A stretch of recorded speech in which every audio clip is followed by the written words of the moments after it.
Hello everyone, my name is Rituro, but you can just call me Mr. Unemployable. Today's featured match is the final match of the Gold Cup group stage, the 2023 Gold Cup between Canada and Guatemala. The winner of this moves on to the knockout rounds. Though to be honest, I think as long as we draw and results go our way, we could still go through, but we'll get to that in a second. First things first, we have to recap the domestic season that was for Grimsby Town, and as you can see, by the end of it all, we finish in 14th. You can look at it as being something of a setback, considering that we were up in the playoff spots for 3/4 of the season before having just a complete and total collapse all the way down to 14th. But you look at it in the other way and say, we were expected to be in that relegation group at the bottom, and we ended up a good 18 points clear of relegation on 63 points with a +5 goal differential, which I think we can agree is a pretty darn good result for a first year in League One. So on the whole, can't be upset with that. Very good job by Grimsby to stay above water in League One in their first year around. Shrewsbury, Doncaster, Cardiff, and Carlisle, however, will be going down. Cardiff, the big shocker there. They are just tumbling. They are free-falling down the league table. Meanwhile, going up, we have Torquay winning the league by a point over Sheffield Wednesday, who seem to have that locked down. AFC Bournemouth missing out on the playoffs, losing to Peterborough United. Peterborough will be moving up. Swindon and Stevenage also sent home with nothing. Yeovil actually just missing out on a playoff spot on goal differential. To the stats then for this season that was, as you can see, poor Cardiff. I don't know what happened there, but they are just in an absolutely horrible position. Best goals in the season were to AFC Bournemouth with 95 goals on the season, just goal-scoring machines. Crewe and Oldham drew for least allowed, but look at that, Grimsby tied for 4th on goals allowed. That tells you where our strength is, keeping that back line together. Very happy with that state of affairs, very, very good indeed. We also led the league in goals from direct free kicks, so you can't tell me bringing on Harry Pilkington was a bad idea when we lead the league in goals from direct free kicks. That's a pretty darn good stat to be atop of. On the player front, Nathan Oduo was an absolute beast for Bournemouth. They have every reason to thank him for doing what he did. Sadly, it wasn't enough to get them promoted, but, it was still a good season for him. On the goals front, Naki Wells, he's just tearing it up for Wycombe. 28 goals, a great return for him. Samuel Magni from the Italian at Bradford City, 15 assists top the charts there.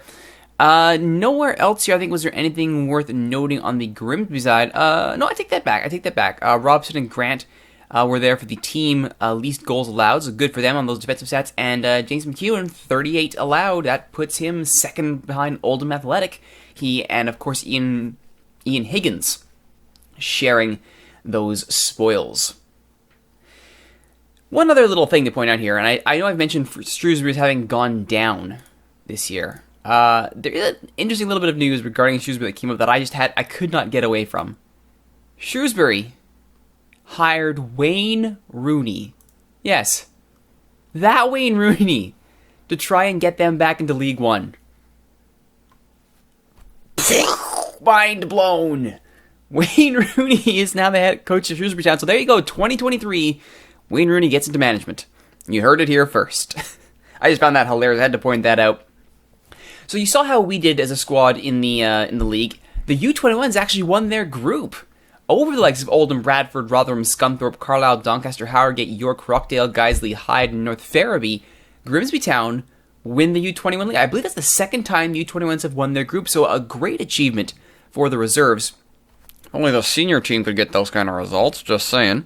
But we are very happy with the reserves. Always good to have some sort of trophy at the end of a season, and couldn't be prouder of the reserves for showing their best in the U21 league. I do want to point out that we did indeed lose quite a bit of money. I mean quite a bit of money here. Go to the finances. On the season, we ended up losing $446,000 and all was told.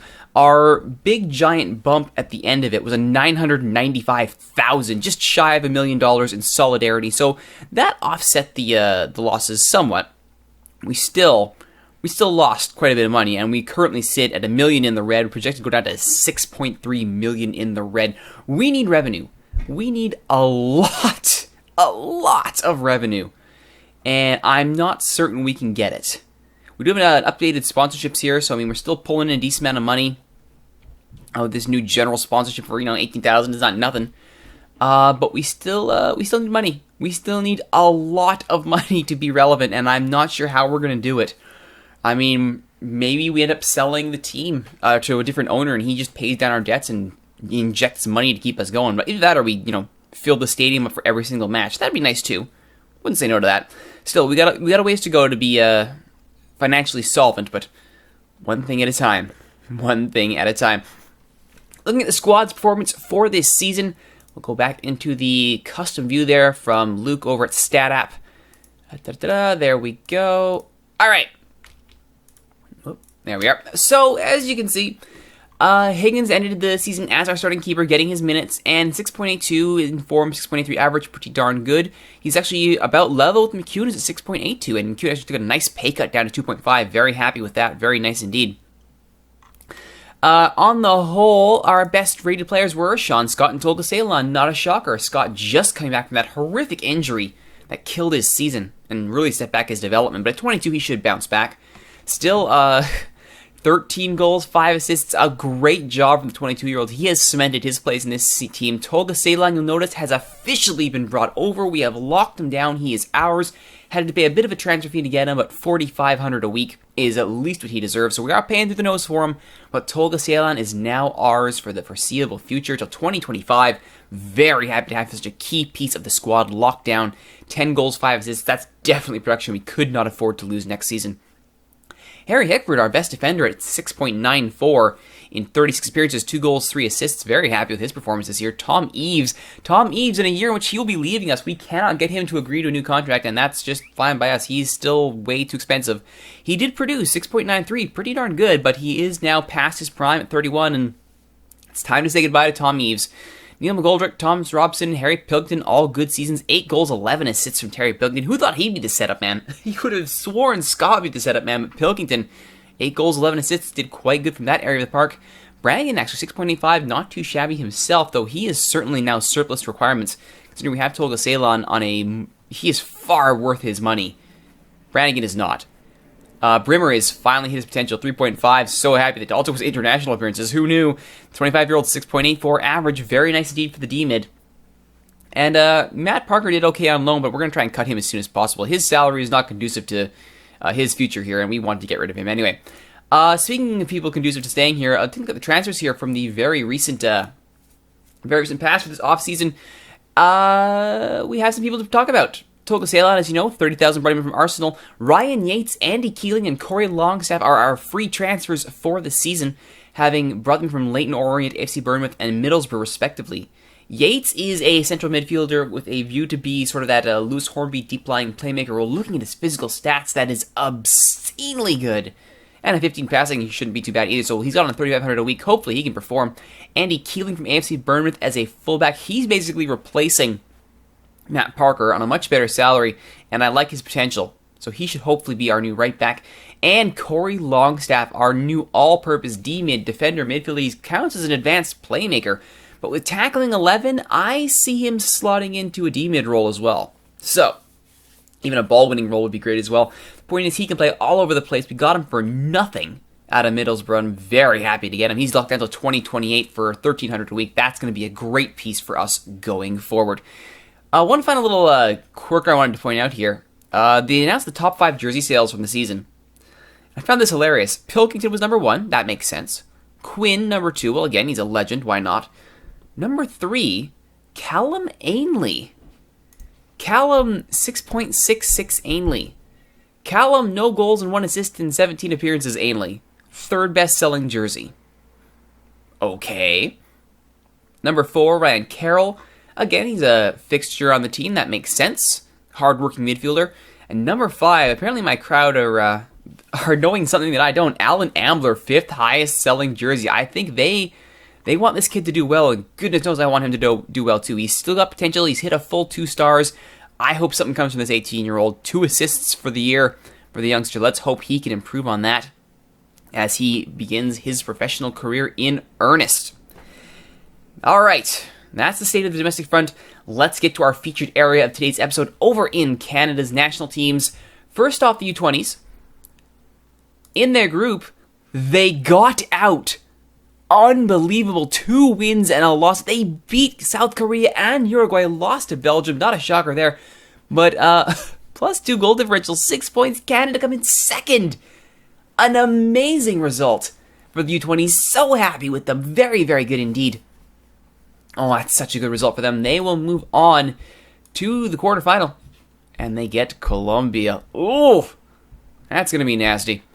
Other quarterfinalists, the USA, Czech Republic, South Korea, Belgium, France, and Brazil. That's a pretty good group there. Pretty good group. CONCACAF represented twice. Very nice indeed. But yeah, that's a rough draw for the U20s. Oh dear, oh dear, oh dear. Meanwhile, at the senior level, here's the thing. Like I say, oh, that's World Cup qualifying. My mistake. We want the Gold Cup. All right. Mexico, Panama, Canada, Guatemala. We lost to Mexico, got absolutely stomped because I played a B team. I played everybody who didn't play in the first match. I knew I was going to lose it. I wanted everybody fresh for this Guatemala match. We beat Panama 1-0. It was an own goal. Not the best. It's okay. Point is, Mexico drew Guatemala in that opening match, which gives us a way in. If we draw here, we don't have the goal differential to beat Panama or Mexico. So if Mexico wins and we draw, we're fine. If we draw, Panama and Mexico draw, we're out. If we win, it doesn't matter what happens between Mexico and Panama, we're through. And since Guatemala's on the bottom with a point, we should be able to win this match. We should be able to win this match. I'll be very upset. We cannot beat Guatemala. Let's go to the squad here. Oh, a high pressing 4-4-2. Not a bad squad, actually. All right. So we got Hamilton and Gilberto up front. Smith and Gasparotto on the back. I will say this. I have been very shocked by the development of Marko Brenovic here. He turned out to be a 4-4. And I don't know where he came from, but I'm very happy to have a 4-4 to replace Gilberto, who's finally starting to fall off. So a good time for him to get good. All right, Carducci's going to stick this one out. I'm going to have Vigoro there. I'm going to try and cap him in garbage time if we've got this in the bag. I'd like him to get a senior cap. He deserves it. Right back. Everyone's on a yellow. Everybody is on a yellow. Not good. I did actually end up calling up Will Johnson due to injury. So he's here. We're going to go with Kofi. And at the left, we will go with Hemming, I believe. He needs fitness, but I can't risk it. We need Hemming there. Deckers has actually been doing quite well for us. I've been very happy. He hasn't been getting match time with his club, but he is getting minutes here, and he's proving he can be a good defensive winger for us, so that is excellent. On the ball-winning side, Will Johnson, yeah. I think we go Will Johnson so we can put Manny Aparicio up front. I have been putting Whiteman there and Aparicio in ball-winning, but it's not the best use of talent. It really isn't. Fraser Aird has been fantastic. We're going to play Tybert, though. Just keep Aird fresh. Alright, on the subs, we only get 7. Well, Schnibelli is obvious. Stilo has a... He's been okay. He's been okay. Yeah, because Schnibelli has... Where is he here? Yeah, one appearance, 6.40. He's been okay. Stilo, same thing, 6.4, okay. So really, take your pick. We'll put Schnibelli in because he has the better pedigree. Gisenak behind him. He's tired, which isn't good. Mejia? No, he's gassed. Oh, is he gassed? Everyone's gassed after that match. I think it'll be... Yeah, it can't be any of them, sadly. So it's going to have to be Mejia, Aird, and Whiteman. All right. Let's see if Canada can take down Guatemala and get to the knockout stages of the Gold Cup. That is the minimum. The minimum the Canadian FA want is that I get through, or the CSA, Canadian Soccer Association, if you prefer. They are minimum wanting me to get through to the quarterfinals. Let's see if I can make it happen. Today's breakfast is a breakfast cookie. That's why it's so sticky. Ugh. Sunshine cookies, man, I tell you. Yeah, as predicted, the 4-4-2. High pressing. We're just going to keep a very close eye. Marco Papa still doing his thing in 2023? 35-year-old. Still playing with Seattle, too. Now, let's take out his ankles. Alrighty. I expect a win. I really do. There's no reason why we shouldn't be able to get 3 points off of Guatemala. Make them suffer. Alright, here we go. Canada in their red. Guatemala in the white and blue. Packed house to see this one. Supporters on both sides.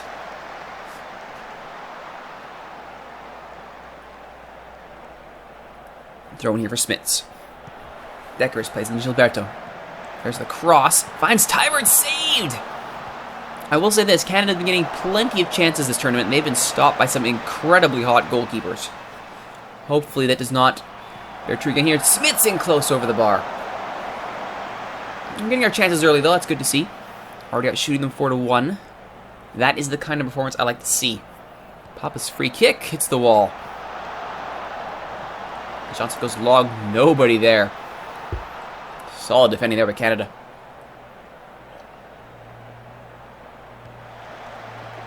Good defense. Smits has been doing so well in that stopping role. He's a ball player, too. Hamilton now.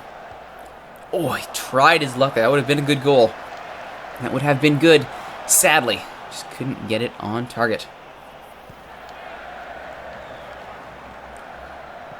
Cardona. Padilla. Pinto, stopped by Kofi. Yep, that was the right call to put him in the right back. So far. So far. Well, Johnson also just showing he's still got something in the tank despite his advanced years and his desire to retire from football. This is a pretty good swan song for him if he can get Canada to the knockout stages of the Gold Cup. Aparicio looks long. Can't get it to Gilberto, but Johnson will follow up. Tybert on the left. Inside to Hamilton, who's playing the hold-up role here. Does well to get past his man. Plays in Gilberto! Oh, couldn't get it on target. That's going to do us in if we can't get these shots on target. Still, our defensive outlook is stifling all the Guatemala pressure, which is good. They can't get anything started, which I like. Now we just need to get a shot on target and into the back of the net, and we should be able to cruise. You got to think the first goal is going to set all the tempo from here on out. And it's not going to happen like that. Will Johnson trying his luck. Quite the distance. Yeah, only 2 shots on target of the 8. Not so good. Kofi. Aparicio. Deckers. Johnson. Hopefully this gets Paco Deckers some playing time with his club. He's done quite well for us here. Gilberto, a little back heel to Hamilton. Oh! Off the toe of the keeper and past the post. That close for Jordan Hamilton. Smith has actually been quite the threat here on set pieces when he can get his head to the ball. Nothing doing there, though. Papa. Stopped by Gilberto easily.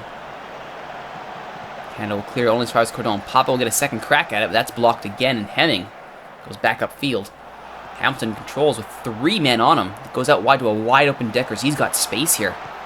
And here he goes, Paco Deckers. Back to Will Johnson. Aparicio. Deckers. Gilberto brought down, no call. Risky challenge there from the Guatemalan defense, but they get away with it. Tybert past his man into Gilberto. Hamilton, there's the penalty. Clear as day there. They say a dive. That wouldn't surprise me either if it was a dive. Would not surprise me, it's CONCACAF.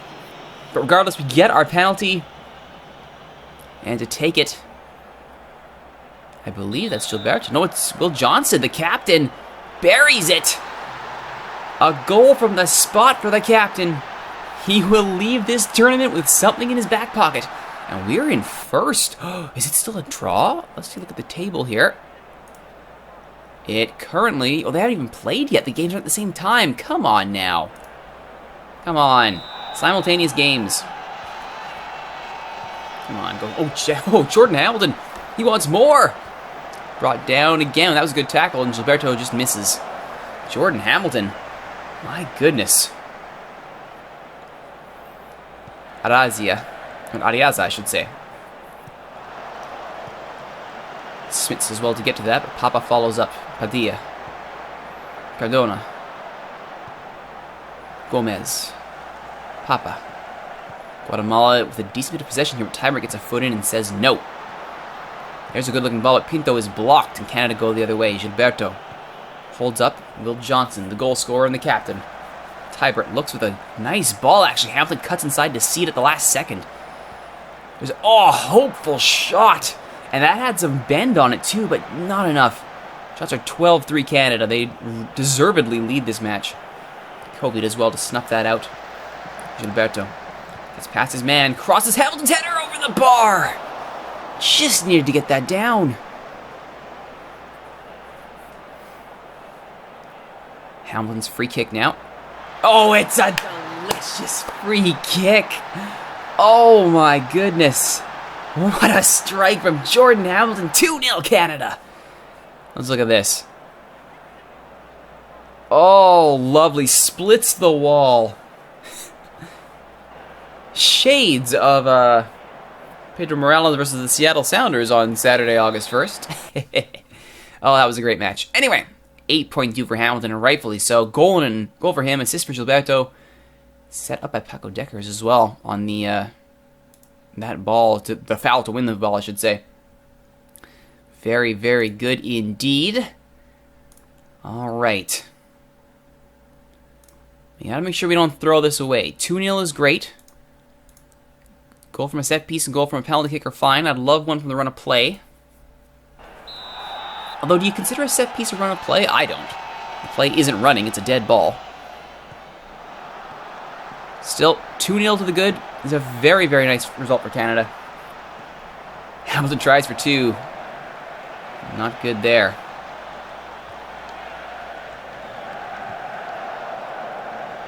Hamilton does well to get for that ball first, and Gilberto plays a long ball. Tybert will run onto this. Tybert, oh, low, and he scores as Russell Tybert. There's a goal from the run of play right off the opening kick. 3-0 Canada. Oh, Tybert. A beautiful, beautiful goal. Does well to run onto that excellent ball. Oh, that ball from Gilberto. World class. Ooh, that's not good. Okay, we're up 3-0. Let's not mess around here. Up 3-0. Let's not mess around. Get him off the pitch right away.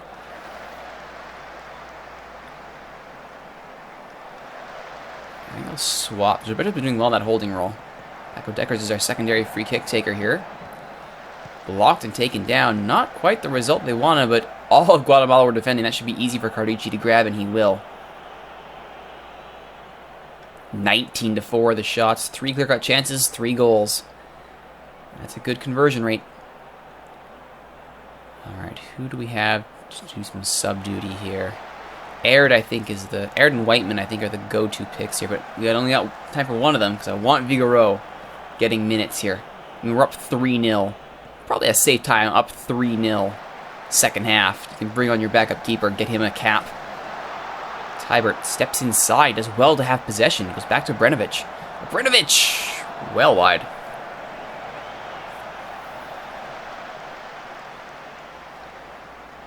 Right, I think at this point... Will Johnson deserves to come off. He's done well as the captain, so we'll bring on Whiteman. We'll swap him for Aparicio. Damage has been done. That'll leave Aird nice and fresh for the next match, which is good. And I think the last 10 minutes, we bring on Loic Figueroa and get him his professional debut. Into the Gold Cup comes Loic Figueroa. Very good for him. And Gasparro gets a yellow because, of course, he does. 22-7 of the shots. It's in the bag. Canada will be going through to the knockout stages of the Gold Cup. Back of 3 wonderful goals. 1 from Gilberto, 1 from Tybert, 1 from Hamilton. It actually makes me quite happy seeing good, varied scoring all around the team, because my goodness, how long were we waiting to find some scoring answers?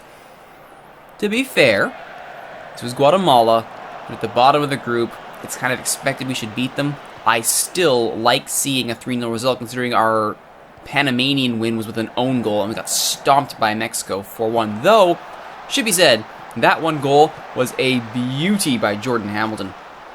And once this match is over, I will showcase that goal against Mexico, just because I know it would probably anger a certain Mexican fan of this show. Love you, Jorge Mendoza. Alrighty, as we get to the end of stoppage time, there it is. Canada will go through. They qualify no matter what for the knockout stages on the back of 3 fantastic goals. Gilberto gets man of the match. And that is a pretty darn good Gold Cup for Canada. No matter what happens now, we've had a great Gold Cup. We are jubilant. We have qualified.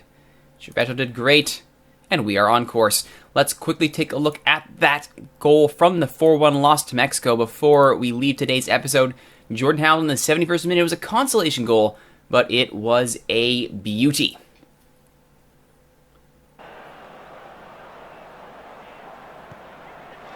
Mejia finds Hamilton the lovely long ball. Hamilton steps up, cuts inside, around 2 men, and then rifles it top corner. Beautiful little move by Hamilton off the long ball from Mejia, who's really making a case for himself to get more first-team minutes in the national team.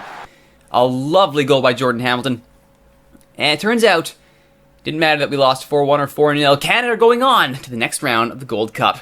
My name is Rituro. You've been watching Mr. Unemployable here on Rituro Plays Games Badly. If you like what you've seen, please don't forget to like, comment, subscribe, share, favorite, tell all your friends about these videos on YouTube, or come join us in Twitch chat, twitch.tv/Rituro, where you can watch every single one of these episodes as they're recorded live.